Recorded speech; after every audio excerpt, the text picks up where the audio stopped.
हो। यो दृश्य मेन भन्सार रहेको क्षेत्रमा आइपुगेका छौँ हामी। यो मेन भन्सार ड्राइपोर्ट, यो मेन ड्राइपोर्ट थियो। यहाँ गाडीहरू पनि यहीँ थिए, साधनहरू पनि यहीँ थिए, कार्यालयहरू पनि यहीँ थिए। यो केही छैन, देख्न सक्छौँ पुरै सडक कटन गरेको छ, कार्यालयहरू पुरिएको छ। यो ड्राइपोर्ट त पुरै पुरिएको छ, केही पनि देखिँदैन। सवारी साधन हामी देख्न सक्छौँ। डुबानमा परेका सवारी साधनहरू हामी देख्न सक्छौँ।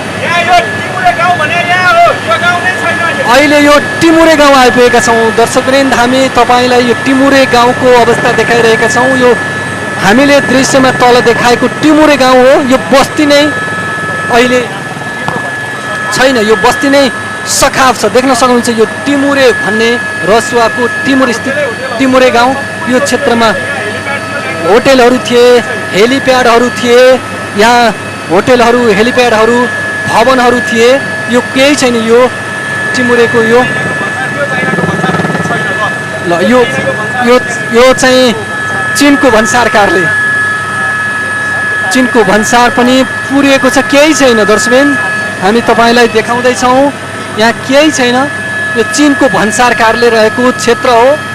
यो क्षेत्रमा अहिले केही पनि छैन, पुरै खण्डहरमा परिणत भएको छ।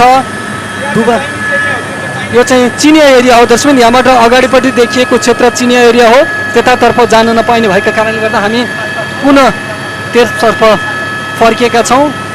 त्यो चिनतर्फको भूभागमा पनि निकै ठुलो क्षति गरेको छ। उताबाट पानी निकै ठुलो क्षति गर्दै आइरहेको देख्न सक्छौँ। यो अहिले पनि यहाँ चाहिँ पानी, लेदोसहितको पानी यो करिब 2:30 बजेको अवधिमा पनि बढिएको छ। अब हामी फेरि त्यो रसुवा र चिनको बोर्डरबाट अब हामी पुनः यही क्षेत्र हुँदै फर्किएका छौँ रसुवा सेप्रबेसीतर्फ।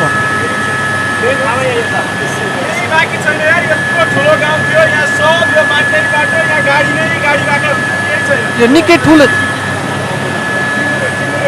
यो टिमुरे बजार, यो निकै ठुलो बजार थियो दर्शकवृन्द। यो टिमुरे बजार गाडीहरू राख्ने गरेको थियो। मानिसहरूले होटल व्यवसाय गरेका थिए। यो देख्न सक्छौँ यहाँ पुरै डुबान परेको